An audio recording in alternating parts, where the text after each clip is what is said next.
बिस्मिल्लाहिर्रहमानिर्रहीम। आपका होस्ट गुलाम मुस्तफ़ा, आप देख रहे हैं CID न्यूज़ नेटवर्क इस्लामाबाद। जी नाज़रीन, आज हम एक भाई के पास आए हैं। उन्होंने एक मशीन तैयार की है और उनकी तालीम भी पूछेंगे, उनका तजुर्बा भी पूछेंगे। और उन्होंने एक मशीन तैयार की है, जो मशीन जो कचरा है, कचरे से वो पेट्रोल भी बनाती है, वो गैस भी बनाती है और वो डीज़ल भी बनाती है। लेकिन अफसोस के साथ एक बात कहनी पड़ती है कि इस पाकिस्तान के लिए जिसने अच्छा काम किया वो बंदा पाकिस्तान में नहीं रहा। लेकिन हमें इस आवाज़ को उठाना चाहिए और हक़ की बात करनी चाहिए। अगर हमारा पाकिस्तान है, अगर इस्लामी जमहूरियत पाकिस्तान है, और इसमें ऐसे लोगों को अप्रिशिएट करना चाहिए और इनको सपोर्ट करनी चाहिए और इनको फिर थोड़ा सी फैक्ट्री बना के देनी चाहिए कि ये मज़ीद अपने साथ कारीगर तैयार करें कि कल वो बंदे भी इस पाकिस्तान के लिए अच्छा काम कर सकें। ये ना हो कि ये गरीब ने अपनी बनाया, अपने बच्चों का पेट काट के ये मशीन तैयार की है, ये मशीन तैयार की है। और इस मशीन में गरीब आवाम के लिए काफ़ी फ़ायदा है। लेकिन यहाँ पे कब्ज़ा माफिया है, जिन्होंने पेट्रोल में भी काफ़ी कमीशन रखा होता है। गैस बाहर से पाकिस्तान में अगर तैयार होती नहीं बाहर से लेके आती, क्योंकि उनको कमीशन मिलता है। इसी तरह हर चीज़ में। और आज हम इस भाई से जानना चाहेंगे कि इन्होंने कितने टाइम में इसको तैयार किया है और इनसे जानना चाहेंगे। आप हमारे साथ रहें। जी भाई, आपका नाम? अब्दुल जब्बार। अब्दुल जब्बार भाई, आप बेसिकली कहाँ के? ज़िला रहीम खां के। अच्छा, ये आपको कैसे ये सोच आ गया कि ये कैसे आपके जहन में आ गया? ये मैंने 3 साल पहले एक्सपेरिमेंट किया था। PTI की हुकूमत थी उस वक्त मैंने सब चैनलों ने चलाया था इसको, मीडिया ने भी देखा था। बल्कि उस वक्त फवाद चौधरी साइंसदान थे, उन्होंने भी कहा था वेलकम, ठीक है। GN पे एक इंजीनियर ने भी कहा था बिल्कुल सही तजर्बा है इसका, प्लास्टिक से गैस बन सकती है, बिजली बन सकती है और डीजल भी बनाया जा सकता है। तो उसके बाद फिर हुकूमत ने, फवाद चौधरी ने बुलाया था, मुझे गया था, उसने सुनी नहीं बात, फिर वापस आ गया। उसके बाद मेरा एक्सीडेंट हुआ था।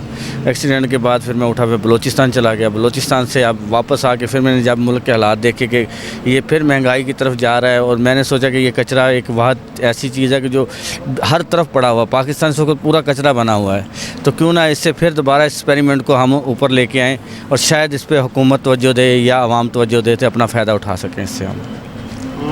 जी नाज़रीन, जिस तरह जुल्फ़िकार भाई की बात सुनी, उन्होंने अपनी एक सेंस से ना उन्होंने कोई इंजीनियरिंग की इसके लिए, और उसने एक मेहनत स्टार्ट की। और मेहनत स्टार्ट करने में उन्होंने एक चीज़ गवर्नमेंट के सामने रख दी कि ये चीज़ मैंने तैयार कर दी है, और हमारे अच्छे अच्छे जो पार्लियामेंट वाले हैं वो बैठे हुए हैं, उनको दिखाई है। लेकिन अफसोस की बात ये है कि यहाँ पे हमारे जो अंदर पाकिस्तान के जो मेहनतकार मेहनती लोग हैं उनको प्रमोट नहीं करना, क्योंकि इन्होंने IMF के पास जाके बीक के लिए जाके उधर से पैसा इकट्ठा करना होता है, क्योंकि ये हराम खाना होता है। लेकिन काश ये जो हमारे हुक्मरान हैं ये ऊपर बैठे हैं। लेकिन ये अफसोस की बात ये कि ये लोग तो चले जाएंगे, लेकिन इस आवाम के लिए सोचना हम सबको सोचना चाहिए। और दूसरा अफसोस की बात ये कि आज जब हम मीडिया वाले भी आए इसके साथ खड़े हुए हैं, वो बहुत अच्छी इसकी तारीफ़ भी कर रहे हैं। कल इस बंदे भाई के साथ मसला हो जाएगा, फिर तो हमने इसकी बात भी नहीं सुननी चाहिए।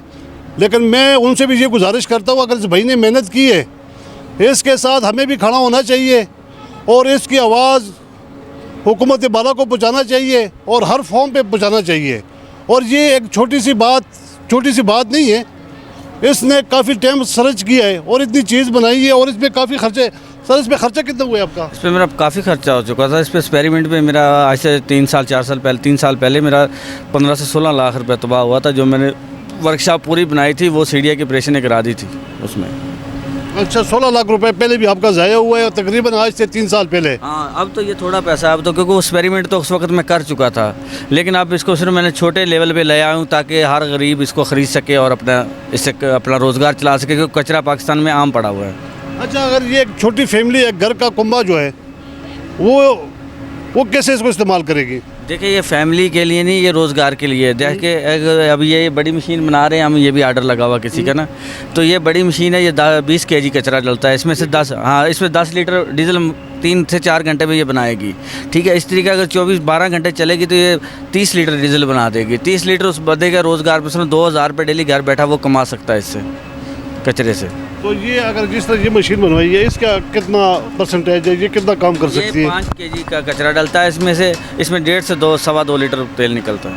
तो इस पे अगर कोई बंदा फैक्ट्री चलाता है, फैक्ट्री छोटी सी जो ये है अपना भट्टियों की, बिस्कुटों की हो गई है, ऐसा कोई फैक्ट्री है उनके लिए? हाँ, उनके लिए नहीं है, ये बड़ी मशीन उनके लिए ये बेस्ट है सिर्फ। उससे ये है कि 1 से 2 बंडल चल जाएंगे इस पर गैस के साथ, और इससे जो डीजल निकलेगा वो ज़्यादा है।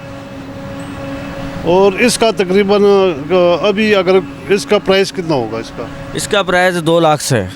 2 लाख से? 2 लाख इसमें मेरा खर्चा है जो 2 लाख से आ चुका है इस पर, एक्सपेरिमेंट पे सारे पैसे। इसमें आप ज़रा बता सकते हैं कि इसमें किस तरह वो कचरे की कौन सी जगह है? देखिए यहाँ ये गैस का पाइप लगा हुआ है इसका, ठीक है? ठीक है। और इसके सेंटर में कचरा डलता है, यहाँ भी कचरा डलता है, ठीक है। यहाँ एक फिल्टर लगे हुए 2-3 वो साफ़ करने पड़ते हैं। ठीक है, ये टैंकी है? ये टैंकी है, इसमें कचरा ही कचरा होता है, और इसमें फिल्टर लगे हुए हैं यहाँ पे। ठीक है। ये इसका पैनल है जो इसको प्रेशर देता है, मतलब एयर देता है, एयर अंदर ठीक जाएगी, है। जो भाप बनी होगी अंदर वो ठीक एयर है। के साथ के बाहर आएगी, ठीक है? ठीक। जब पैपों में आएगी, जो भाप ठंडी हो जाएगी, आप ठीक वो है। ठंडी हो जाएगी, वो डीजल की शक्ल इख्तियार कर लेगी, वो डीजल बन जाएगा।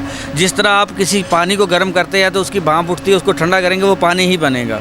इसी तरीका में इस कचरे में जो प्लास्टिक की वेस्ट है, इसमें बनाने के वक्त डीजल और पेट्रोल शामिल होता है।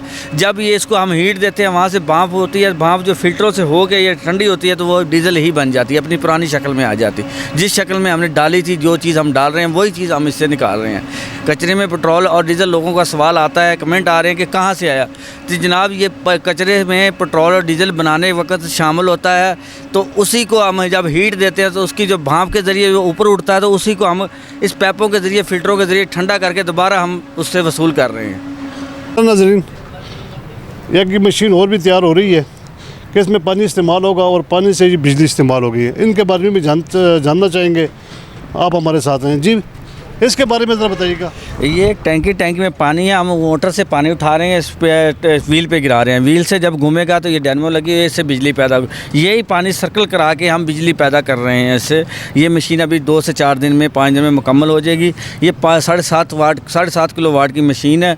देखते हैं 4 से 5 किलो वाट इस पर लोड डाल के कि हम अपने ही पानी से सर्कल करा के बिजली पैदा करेंगे। और इस तरह के प्रोजेक्ट अगर हम नहरों पर लगाएँ तो वहाँ से भी बिजली पाकिस्तान में पूरी हो सकती है, वहाँ से भी पैदा हो सकती है। अगर हम ये प्रोजेक्ट कश्मीर में लगाएं जहाँ से पानी गिर रहा है, वहाँ से भी हम इससे बिजली पैदा कर सकते हैं। ये देखें, अभी मशीन में चला के भी दिखा देता आपको, ठीक है? अभी कहते हैं 2 मिनट स्टिल करें, मैं इसको चला भी देता हूँ पानी के ज़रिए। चला दो, चला दे। जैसा नाज़रीन भाई इसको स्टार्ट करेंगे और आपको दिखाएंगे कि ये पानी से कैसे चलती है और किस तरह इसका रूल है और बिजली कैसा पैदा करेगी।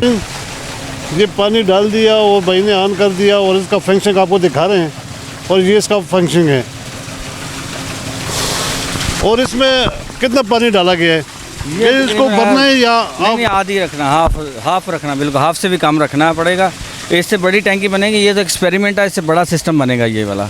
ये टैंकी बड़ी बनेगी ताकि पानी बाहर ना जा सके, और ये अपने ही पानी से सर्कल करा के, जैसे ये चल रही है इसी तरीके से ये चलती रहेगी और आवाम को बिजली मिलती रहेगी।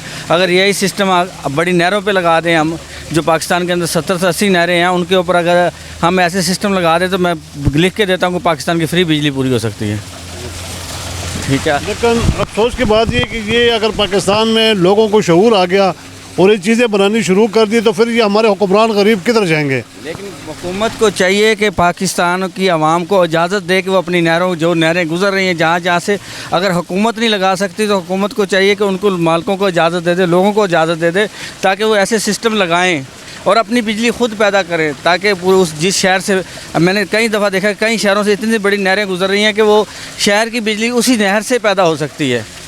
जिस तरह के हमारे किसान लोग हैं, रोज़ाना खाद महंगी हो जाती है, बिजली के ट्यूबवेल के जो है ना उनके बिल पूरे नहीं होते, और साथ जिस तरह के हर चीज़ महंगी हो जाती है क्योंकि उनको कोई बचत नहीं होती।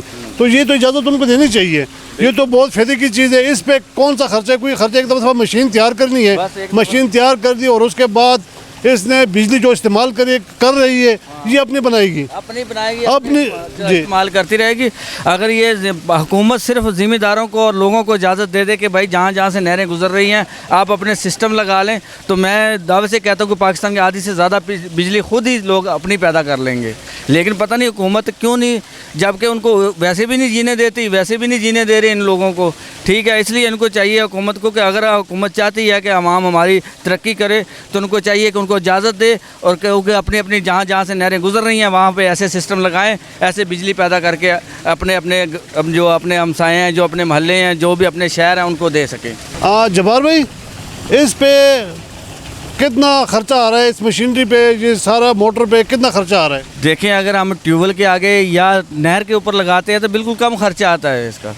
ये तकरीबन 4 से 5 लाख रुपए में 10 किलोवाट का सिस्टम लग जाता है अगर नहर पे लगाएं। अगर हम अपनी बिजली पैदा करें या अपने पानी को सर्कल लगाएं तो फिर ये महंगा पड़ता है, क्योंकि इसकी मोटर जो है वो बाहर से मंगवानी पड़ेगी, वो 300 RPM। अगर हम नहर पे या ट्यूबवेल पे लगाते हैं तो फिर कम खर्चा आता है इसका। तो ये छोटी मोटर क्यों महंगी पड़ती है, कि इसका वजह? वो 300 RPM मोटर होती है जो इसके अपने ही पानी से सर्कल कराएगी। वो मोटर इस वक्त